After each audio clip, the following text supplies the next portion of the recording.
What is up, bitches, hoes, and bros? It's your girl Ari, also known as Nadia Sabe, and we are back for season 2, episode 4 of the Run It Back podcast, and I am so excited. I can already see that I'm having a malfunction behind me for some unknown reason. So let's give this a second before I officially get started. We only have a couple of stories today. I did so much research, you guys, and you're gonna know why in a couple of moments.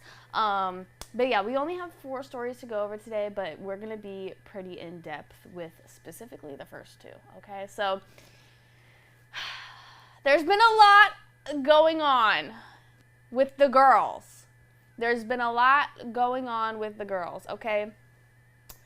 The first thing that I'm going to start with is Karrahbooo, because that is kind of news that has kind of passed.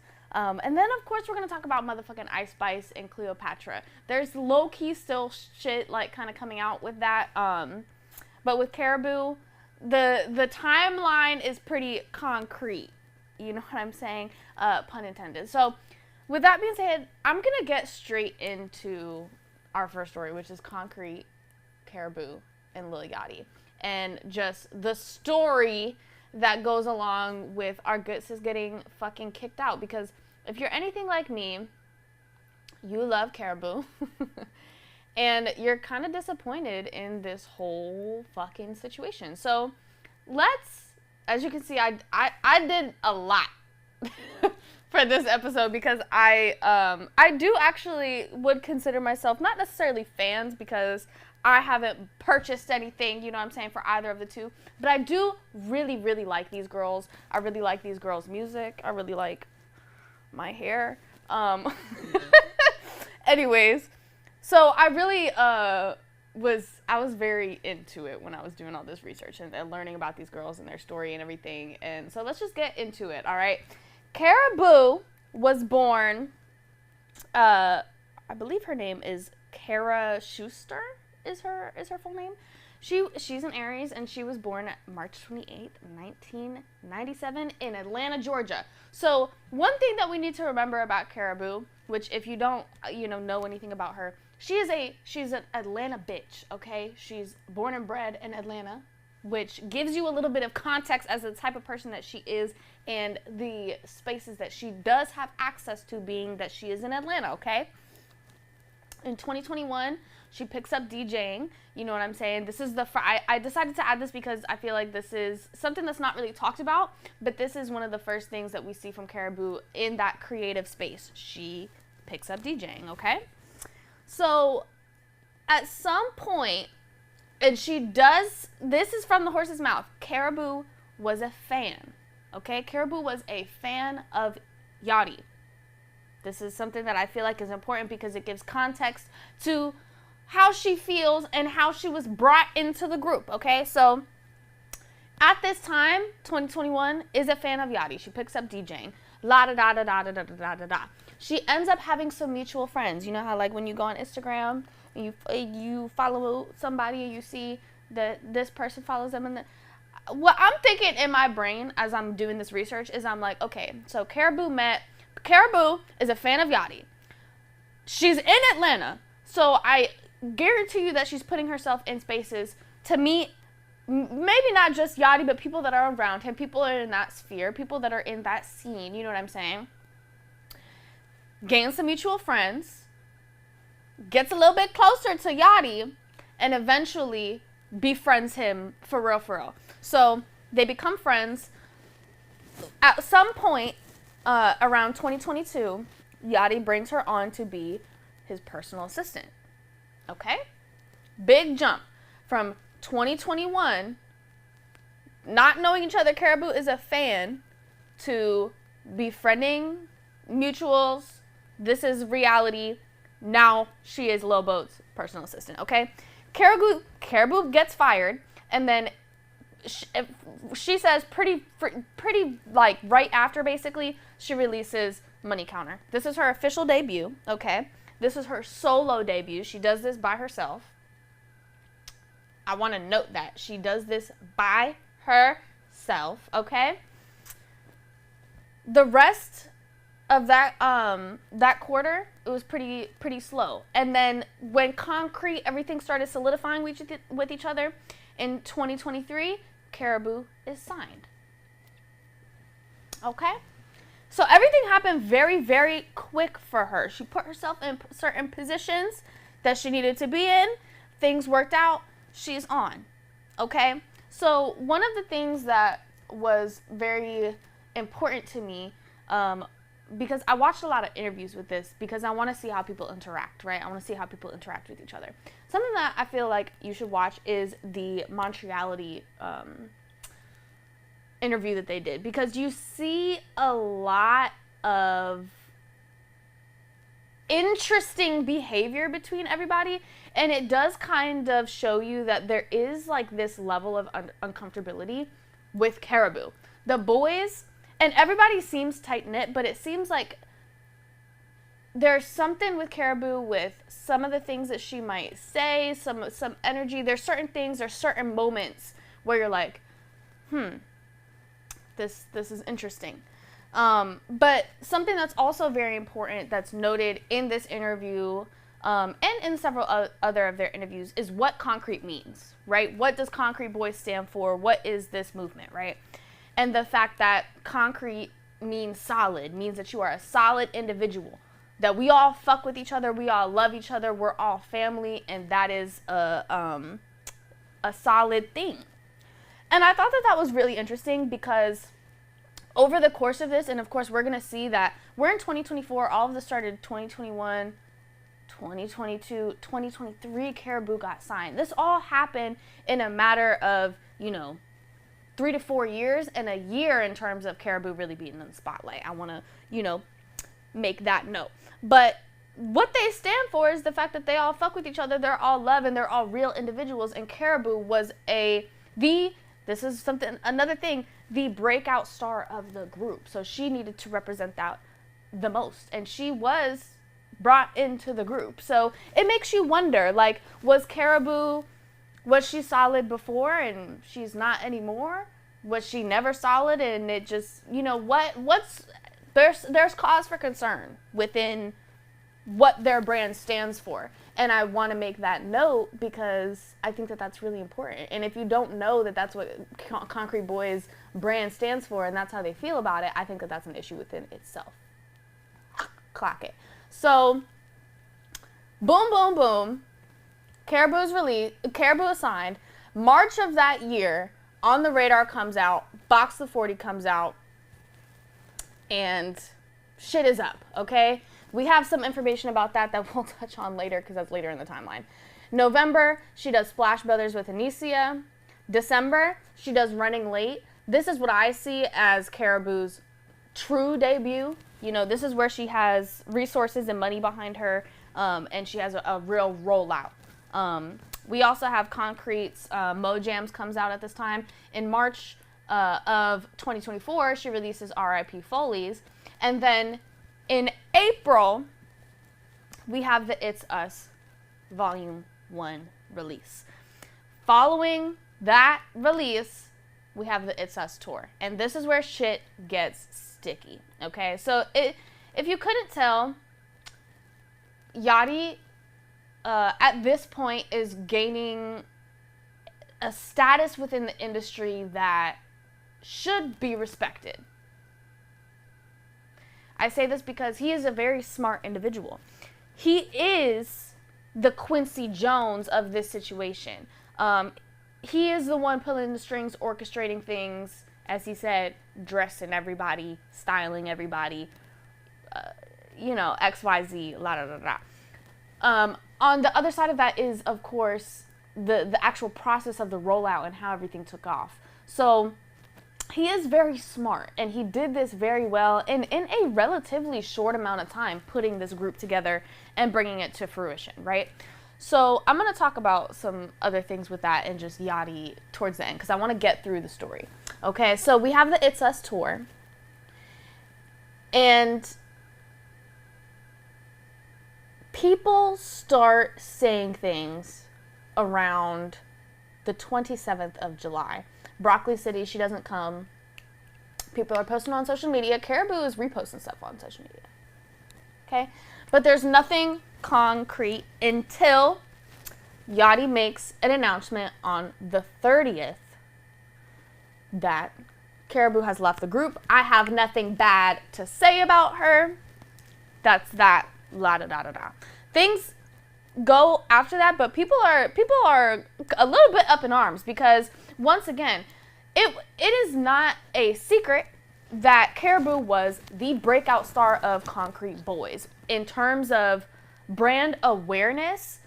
She had the bitches, and that is really where, you know, that's a completely different conversation. But there was a lot of conversation about it. People were not really happy. People were wondering, what is Karrahbooo going to do next? What is the situation? And then August rolls around, and on the 22nd, these tweets have since been deleted. But on the 22nd, a tweet from a Karrahbooo fan comes out where I guess they had met at a Red Lobster, you know, getting some Cheddar Bay biscuits. And it was basically alleging that Karrahbooo said that the Concrete Boys were bullying her. She got kicked out, and, you know, it wasn't a good experience for her. She was very upset. The tweet, you know, noted how distraught she looked and this and that. Once again, this is tweets that are no longer here anymore. The next day, Yachty got his ass up on live and accused Karrahbooo of verbal abuse, spitting on people, hitting people, being in debt around $900,000, not writing her music, and being disrespectful to label heads, teams, things of that nature. And Lord have mercy, it was a lot. It was a lot, and he was very visibly upset. He talks about the fact that he orchestrated the On the Radar freestyle for hers to, you know, have the 808s come in, the beat to slow down, for it to be this big thing. If you look back at and this dropped a month ago, which I think is crazy. The Genius interview that they all did is very, in hindsight, it's interesting, just looking at everybody's mannerisms and responses with everything. Yeah. So that's the official timeline. Actually, no, I lied, because yesterday, and this is why sometimes God's timing is right.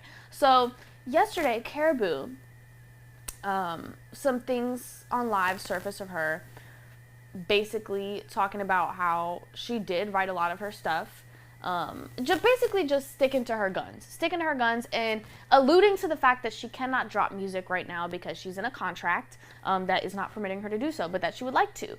So we're gonna see more with that, but I'm gonna give you we're gonna see more coming out with that, because I don't think that Karrahbooo is gonna stop. I think that we're gonna see more of her, and I think that she might be pushing to get music out, and that we're gonna see something happen in that sphere.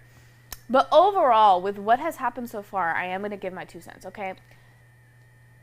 Watching how everybody treats each other, okay, with the Concrete Boys. There's a lot of, it's very boy-centric, you know what I'm saying? And I'm gonna be real with you, Karrahbooo fits right in. She's like me. Like, she's a girl, but you can tell, like, we have some testosterone in us. We get along with the boys, and that's just how it is. And it's not that we don't get along with girls, it's just, you know, it is what it is. We have it in us. So she fits in right along with the boys in that kind of rowdy, rambunctious, joking with each other. But once again, there are always some moments that, just looking at certain things, where it's like, well, Karrahbooo has to stop here, kind of thing. Or, well, it's not Karrahbooo, nah. But, like, she's still with the shits, but it's almost like it's not being received by her at certain moments, at certain points. Of course, I can't speak on why that is. One thing that I will say, Camo, you can tell that Camo, this is just real, I feel like you can tell that Camo really does not like Karrahbooo and has not liked Karrahbooo, and that it's just kind of like he goes along with it.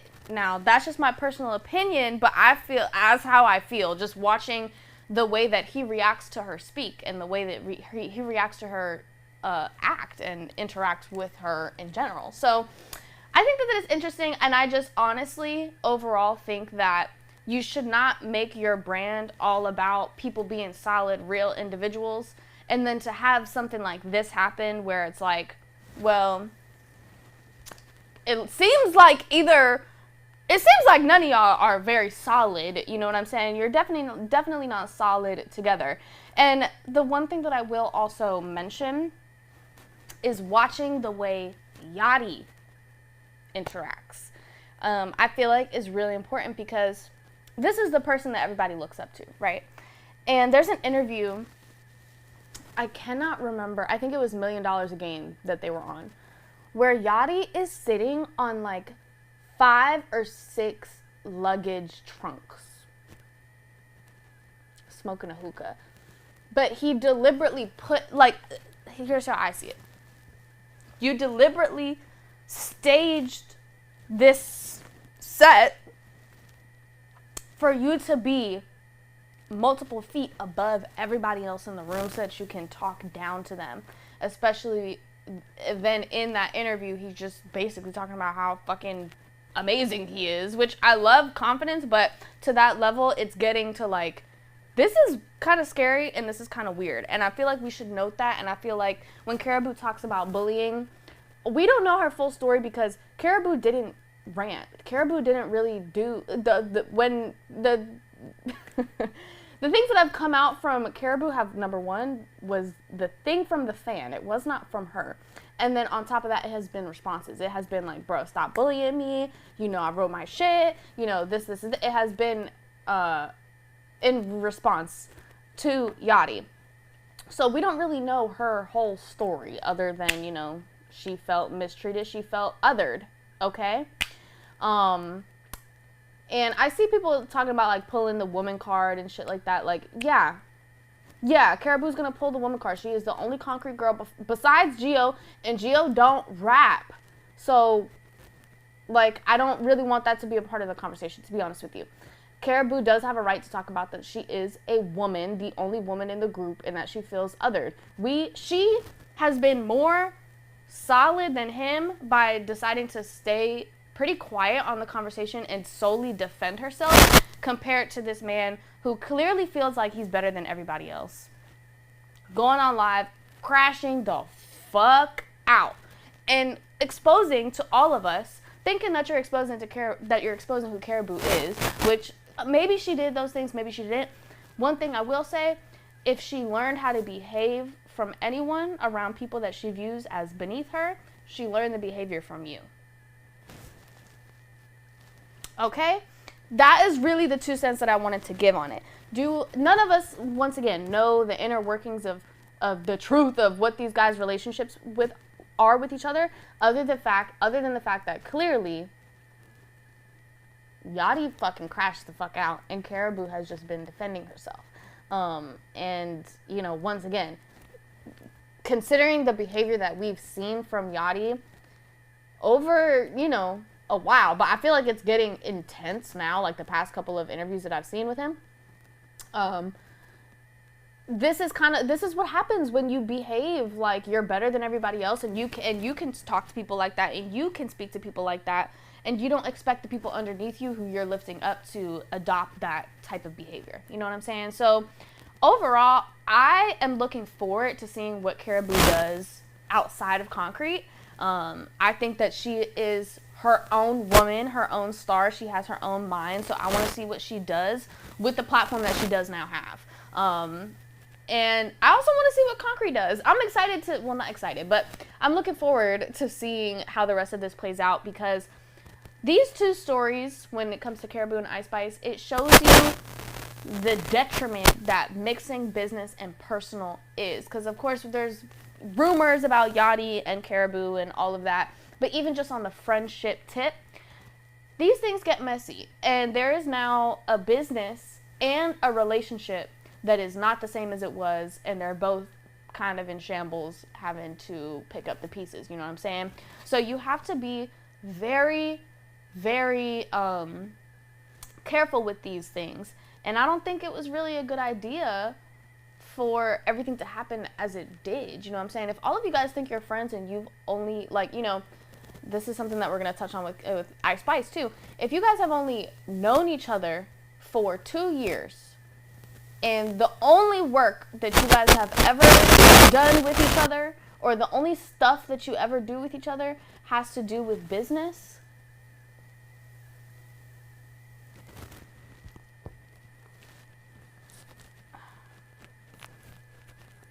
let me see, we're having a malfunction, folks.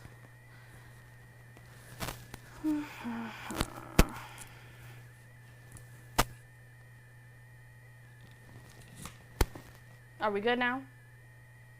Do you know when the feedback started?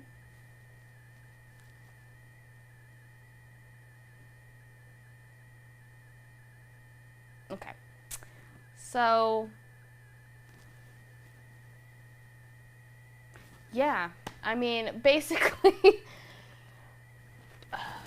I feel like Yachty's behavior sets a precedent for how his artists act and the people under him act. And what I was really saying was that if you have known someone for 2 years and the only way that you guys have connected is through business, that is not your personal close friend. It's just not, okay? And if I have to be the person to tell you that, I'm sorry.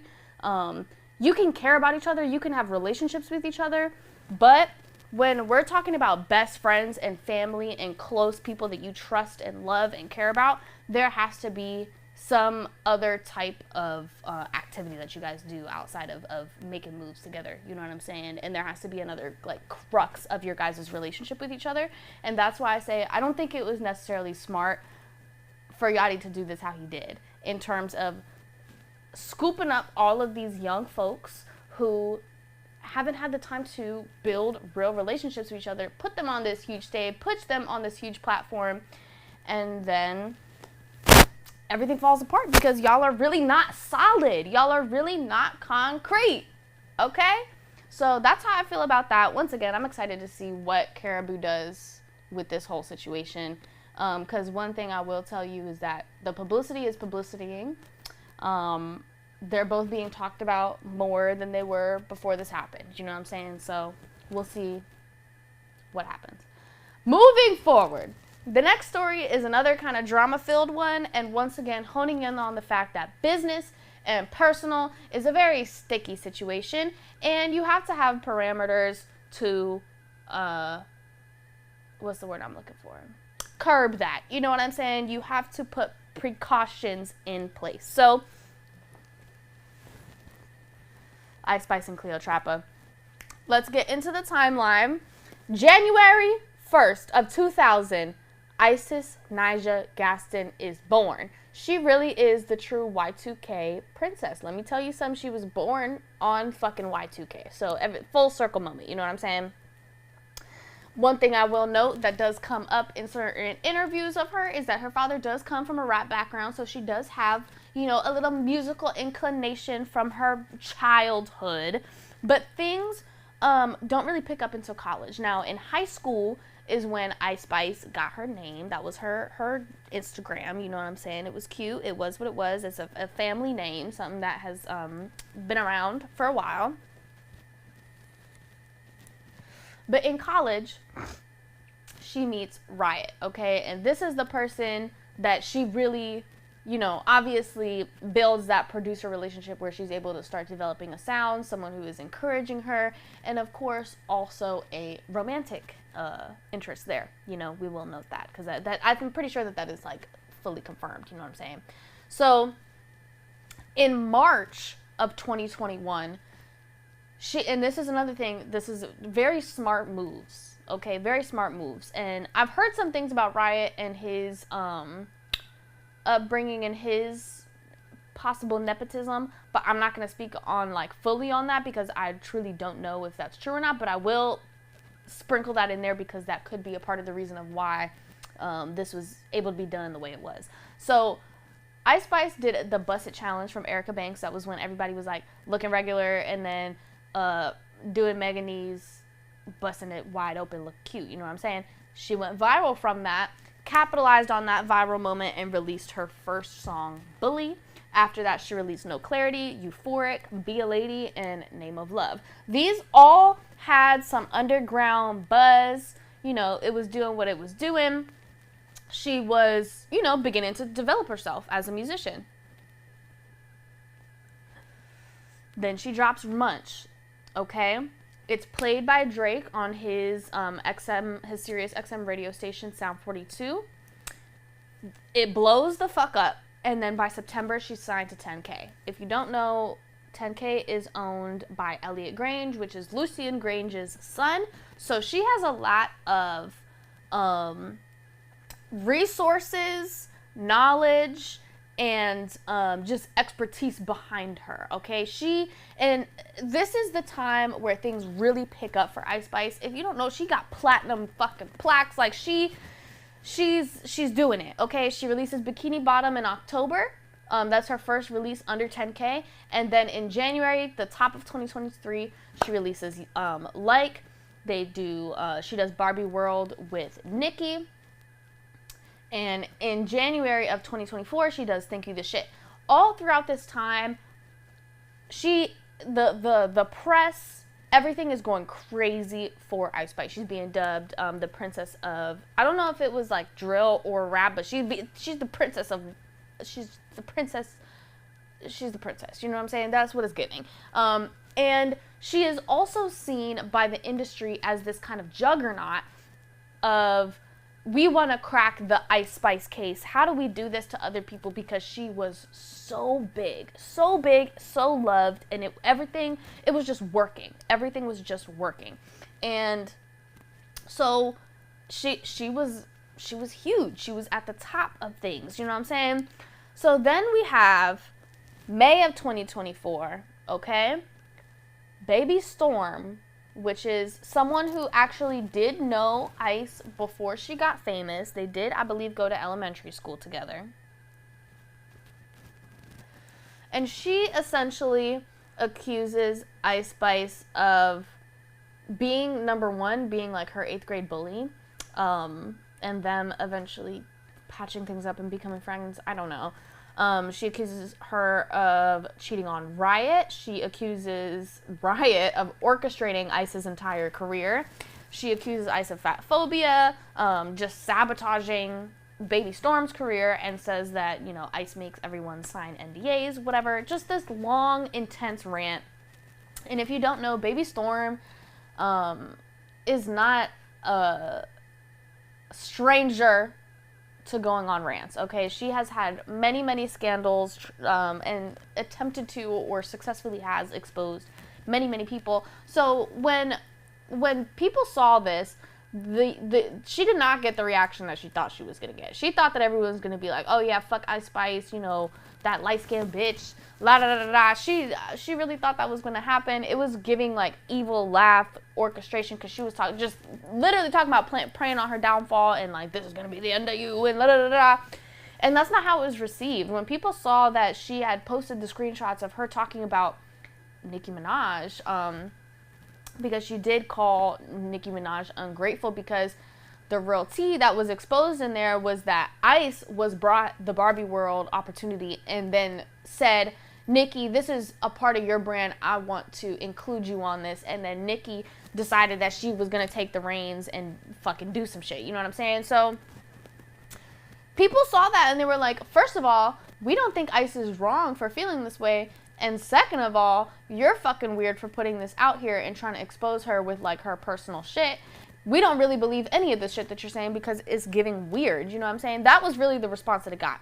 Some people were, you know, fucking with Stormy's or Baby Storm's story and wanted to corroborate and were like, you know, I don't like, you know, there's things that, whatever, I do think that she's mean, or I think this, or I don't think, at the end of it, Baby Storm ended up recanting the entire statement and said that she had a schizophrenic episode, bitch. Okay, so like, that whole thing was just absolutely insane, and I think that Baby Storm should have been quiet because she kind of set Cleopatra up to look similar, okay? Because you have somebody trying to essentially attack Ice's character and is essentially debunks herself. You know what I'm saying? So it's this whole thing, whatever.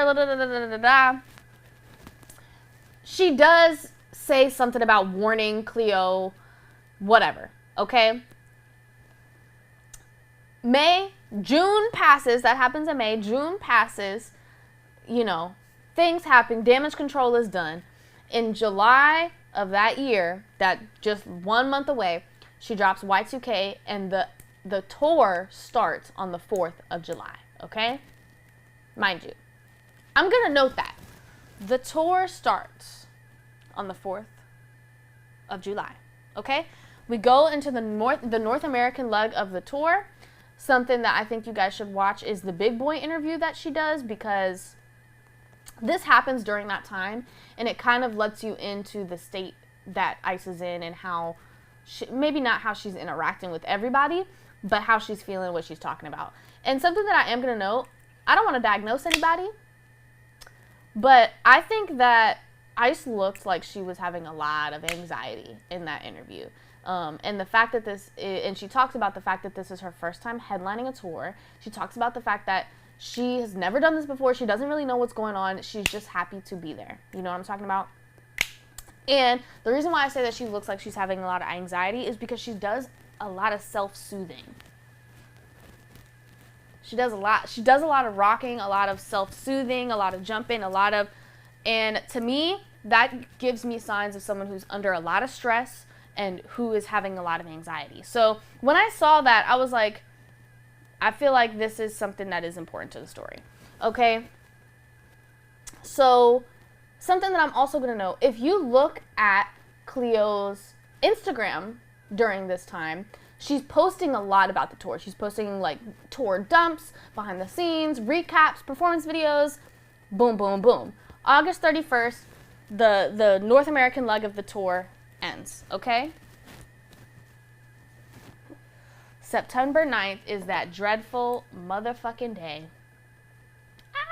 that Cleo does her expose, okay?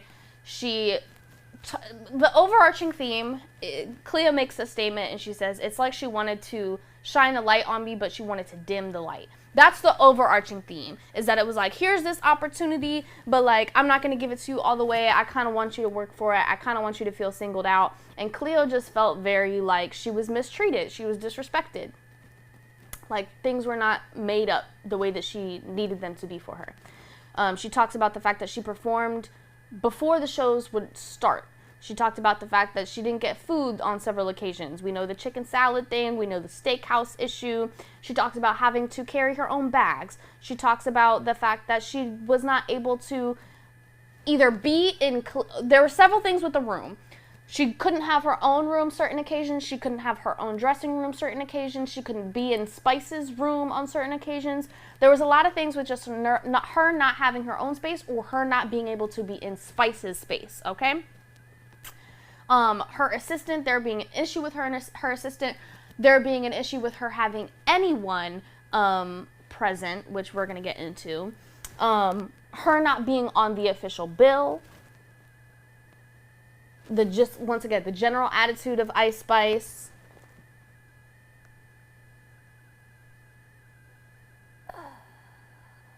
The fact that she had very, very, very, very, very short notice, okay?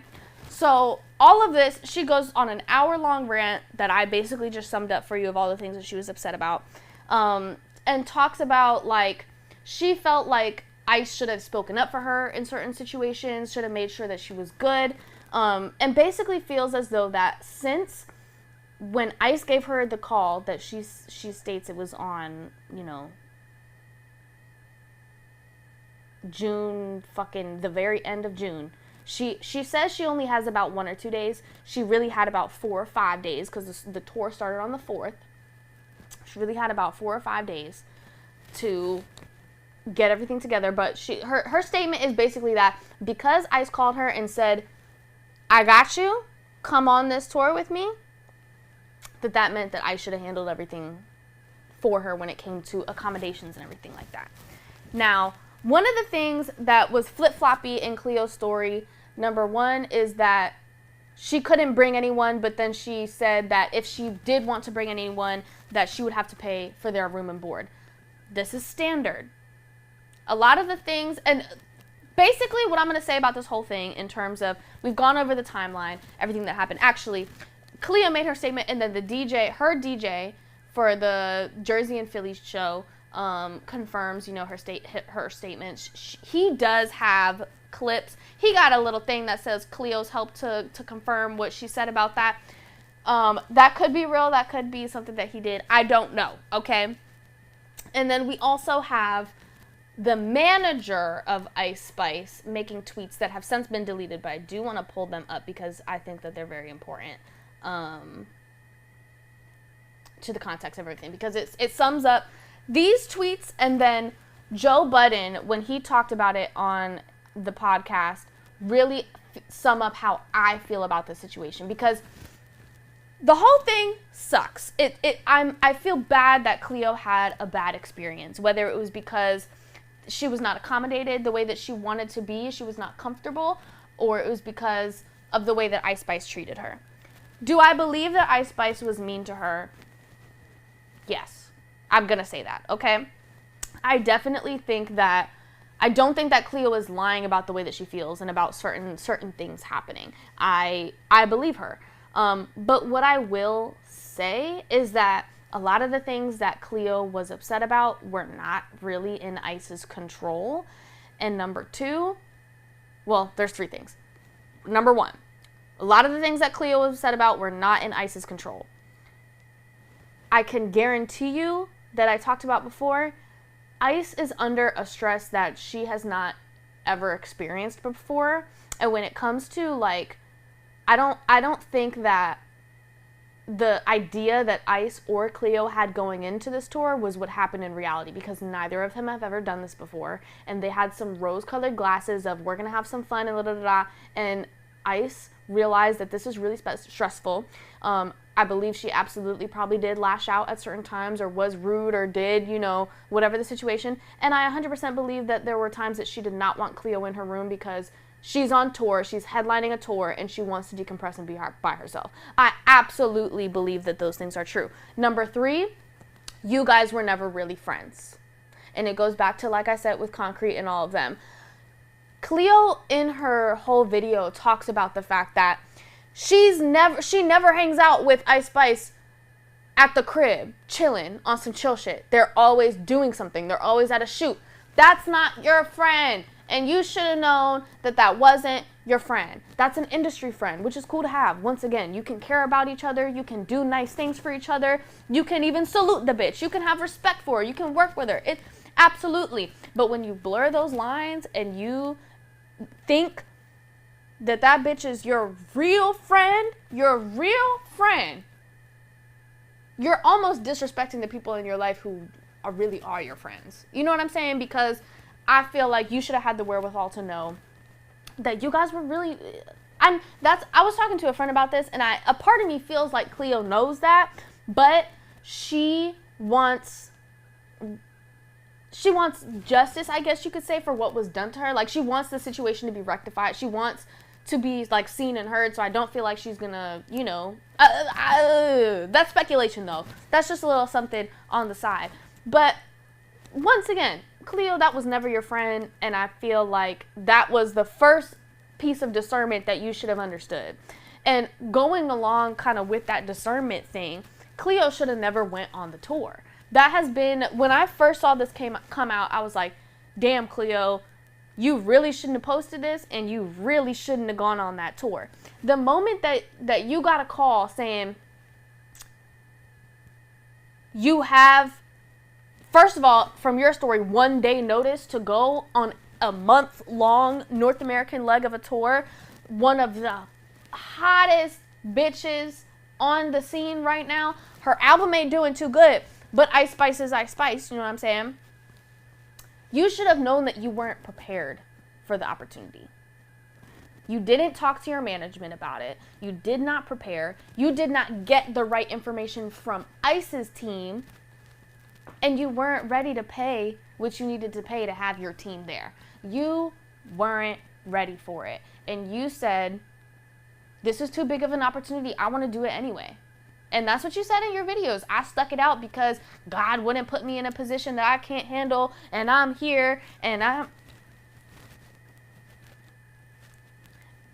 is the biggest lesson that I want to focus on here, is that this is why development is so important. And, you know, Ice talks about that too, the fact that she didn't get the opportunity to develop, which is very real. Cleo touches on that too, but she talks about it in more of a jealous way. The fact that Ice didn't have to grind. But at the end of the day, that's the cards that Ice was dealt. The situation that she found herself in. And the way that it happened with her, she was able to get signed to a label with all of the resources to help her figure out what she needed to do. And Cleo is not in that same space. She doesn't have the same resources. That's really where it comes down. She does not have the same resources, and she was not prepared to be on this tour. And it ended up in her not being accommodated because the tour, one of the things that Joe Budden says, to the dollar, the tour was budgeted a quarter ago. Everything was set in stone, and she said, I said, I got an extra bus. This is a bitch that I fuck with. I'm going to bring her with me. I'm going to let her know the situation. You shouldn't have went. If you thought that you were going to be on the bill and it was going to be, that wasn't the situation. It was a last minute thing. You're somebody who wanted to help put you on, whatever the situation was, even if it was damage control, because that's what Cleo calls it. It shouldn't happen. That's really what it was. You weren't ready for it. You weren't ready for the call. You weren't ready for the call. And when you're not ready for the call, you have to say no, because if you don't, you put yourself in situations like this where she did a great job on stage. Once again, going back to Cleo's social media and the recaps that she posts, she has a crowd to perform to, okay? I'm going to note that. She has a crowd to perform to, and she does a great job. So she's definitely there on that side. But when it comes to the administration, and if you don't have those things handled, set up, correct, and somebody comes with you with an opportunity, you have to say, I don't have this set up. Either they're going to help you, or it's going to pass and there's going to be another thing that comes later when you're ready for it. But if you say yes to something before you're ready, it will put you in a position where you look kind of crazy. And I know that the internet is a little bit on Cleo's side right now. I know that. I know that they're calling Ice Spice colorist, and I'm really not even going to speak on any of that kind of stuff because I feel like that's more of like the drama aspect of it. And really what I want to hone in on is, once again, Cleo took an opportunity that she was not prepared for, despite whatever the fuck happened on the personal note. And it resulted in a lot of shit, and her putting herself out there now as someone who exposes people. You know what I'm saying? And I don't want to say that in terms of like, oh, people shouldn't be telling their story. But what it is that Cleo is at a point in her career where she is building. She has a name. She has a brand. She's doing stuff. But it's kind of like, let me look at these tweets down here. My team spoke to the artist manager this morning. The artist manager said he blames himself because he pushed his client to stay because it was a great opportunity, but knows his client was 100% in the wrong. The manager realized that his client did not have the financial backing to be on the tour. All right? Oh, Lord. This is what happens when an artist team doesn't manage their artist expectations when an opportunity comes in front of them. If you're not prepared for an opportunity and your team isn't properly advanced, and that's on them, not us offering the opportunity. You have to invest yourself, aka pay expenses if need be for the opportunity. It's corny. Someone gives you an opportunity, basically talking about entitlement. Openers don't have the same things headliners have. And this is true. And people are going to feel, this is going to make some people feel away because you want to make people feel good. I understand that. Everybody wants to be accepted. But the truth is, that's not the way that the game goes. Touring is hard. Touring is hard on everybody involved. And the truth is, headliners don't get the same, openers don't get the same treatment as headliners. Despite the fact that we were friends, and like I said in the beginning, they thought that this was going to be something that it wasn't. Once you get on that road, it's a different scenario. And I think that that's what it was. Ice Ice fucked up by, she should have had James, her manager, and Cleo's manager. They should have been the only ones talking. That's where they fucked up. That's where Ice and her management fucked up. They should have directly reached out to Cleo's management, had the conversation there, and this probably would have never happened. But bitches wanted to be cute. Bitches wanted to be nice. Bitches wanted to save face. Bitches wanted to kiki. And they did it the wrong way. And it ended up in this fucking disaster for, honestly, the both of them. This is not good for Ice, and I'm going to tell you, it's not very good for Cleo. They're both getting the publicity that they're going to get out of it. We'll see what happens. Like I said, I know that the internet is on Cleo's side. And I think she can continue capitalizing off of that and doing what she needs to do. But this is a hiccup for her. Because if it were me, honestly, I fuck with Cleo. I fuck with her music. I fuck with her vibe. I fuck with her energy. But that would deter me from working with her, because I do now see there is a level of naivety in you as an artist. And that is a liability. On top of the fact that you went extremely public with everything, instead of handling things behind closed doors, working things out, obviously, like she said, she didn't feel like that was possible. So, you know, that is what it is. But I'm honestly very sad about both of these kind of drama-filled stories, because, like I said, I love both of these girls. And I hope to see them both thrive. I love all the girls in the game, to be honest with you. I want to see all of the girls do good. And I just think that it's unfortunate that this is happening, because they should be able to focus on their shit. You know what I'm saying? They should be able to focus on their music and their career and their life and whatever. And yeah, I just hope that everyone can, including them, can take this as a learning opportunity, that, like, if you're going to go into business with family, there needs to be some real, if you're going to go into business with friends or family, there needs to be real parameters set up to make sure that you guys are not stepping on each other's toes and just absolutely blowing everything up. Because that's another thing. Like, these two are still pretty early on their career, and they're having these huge scandals that people are saying, like, now it's the downfall of their career. We should not be going through this. Okay, so I'm going to move forward and move on, because that was a lot of conversation about those two girls. We're going to close this up. The third story that we're going to talk about today is, of course, Spotify and the MLC. So the beginning of this story takes place in May, when Spotify officially sued the MLC for cutting pay rates to songwriters via premium bundles. To summarize this whole thing, basically what happened is Spotify added an audiobook access thing to their platform. They did it before officially announcing it, if that makes any sense. So, like, they added a bunch of audiobooks, and, like, people get 15 hours of audiobooks with premium. And then they, like, made this official announcement that they were bundling everything and gave MLC, the MLC, like, you know, a notice of the fact that this was going to be changing, because there is another court case that decided that platforms that bundle, what am I looking for?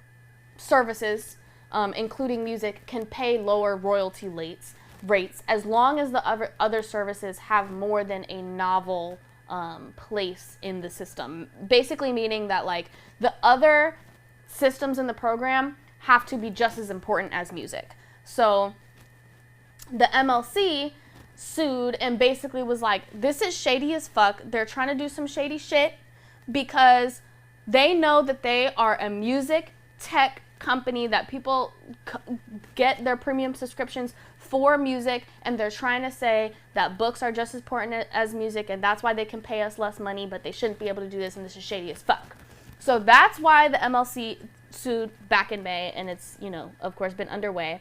Now, most recently, let's see, Spotify has asked the court to dismiss this, basically saying that they're in the right. This is what it is. This is the statute. This is a bundled service. Books are important to Spotify, and it's none of the MLC's business how we market this. because one of the things that the MLC said was like, y'all are making this audiobook access extra thing way hard to navigate to. Like, it's the same thing. People don't even need this. Like, you're not even, like, you're trying to make it hard. You're trying to make everybody go on to get a premium service instead of adding, you know, their little audiobooks access, because they don't fucking need to, because it's the same thing, and you shouldn't be doing this because you're shady, bitch.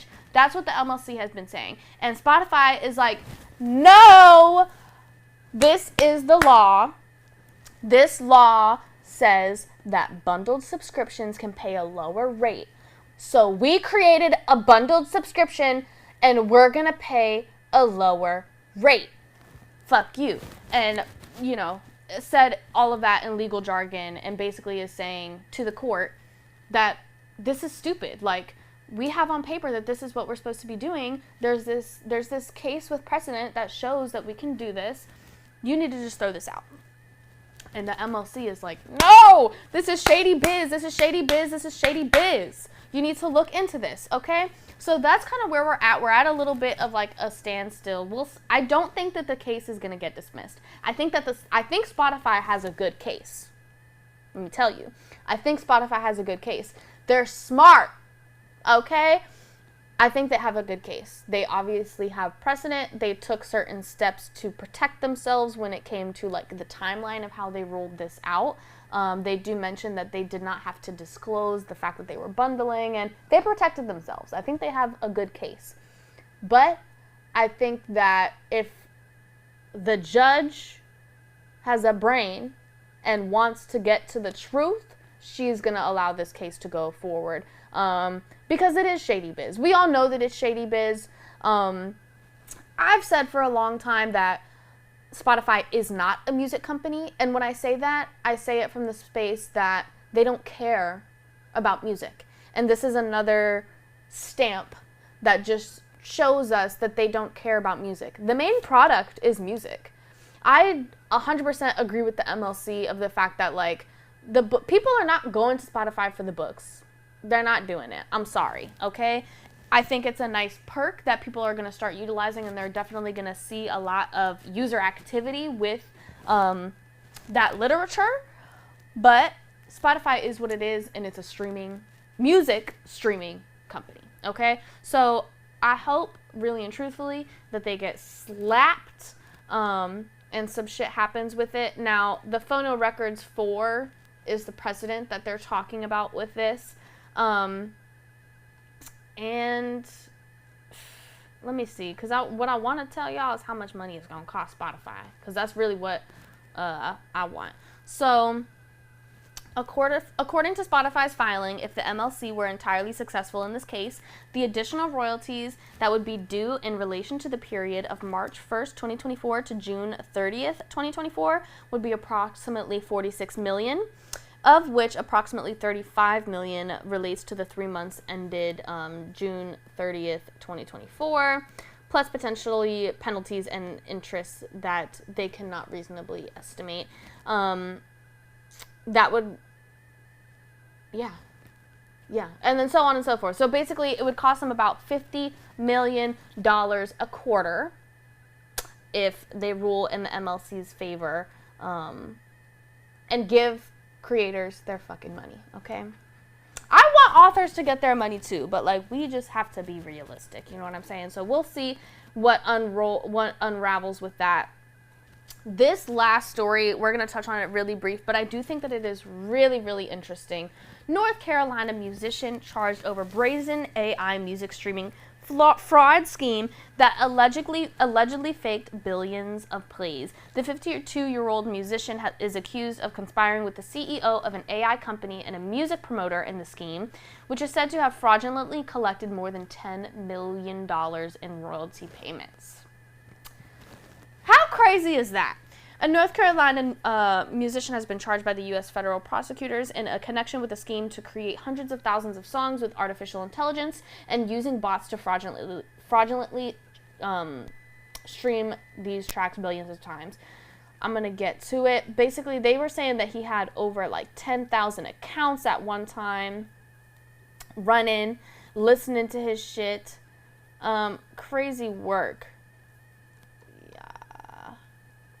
Per the indictment, Smith allegedly created thousands of accounts on streaming platforms to stream songs. The bot accounts were allegedly used to generate about 661,000 streams per day, yielding annual royalties of a little over $1 million. At the height of this alleged scheme, the musician was said to have as many as 10,000 active bot accounts running. Smith allegedly emailed to two of his co-conspirators in 2018 saying, "We need to get a ton of songs fast to make this work around the anti-fraud policies these guys are all using now." So very calculated, very scientific, you know what I'm saying? And they cracked down on them. And I just thought that this is crazy.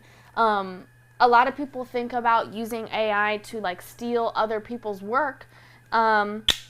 This motherfucker's using it to steal people's money. Because if you don't know, the way that it kind of works is like, when you stream music,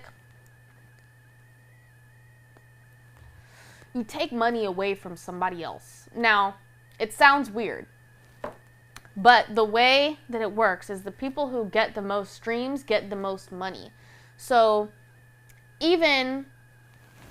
I've talked about this a lot in the past, like user-centric or not. So like when you're user-centric, your money, the money that you pay, gets split up amongst the people that you listen to, right? Boom. The way it usually works, like with Spotify, your money goes into a big pool, and then that big pool is then divvied up into different percentages and given out to who has the most streams, okay? So when this person made a whole bunch of streams, right, and garnered himself money, he was taking royalties away from people who were getting actual genuine streams, which is why this is fucked up. Now, a piece of me was like, is this really fucked up? Because, like, let him get his coin. You know what I'm saying? Because, like, I get it. But when the bots came in, that's when I was like, okay, you fucked up. Because if you just put a whole bunch of AI-generated music up there, like thousands and thousands and thousands, because they were putting so much music, ran ads on it. If you did this the right way, I would have been behind you gung-ho, because get your money, you know what I'm saying? But once you got the bots involved, and then that's when the fraud came in, and it was like, okay, this is wrong, this isn't cool. But this is just another example of the way that AI is being used. And it's a little bit different, I think, than what people are thinking, because we're not taking somebody's voice, we're not taking somebody else's ideas. This is just kind of smart.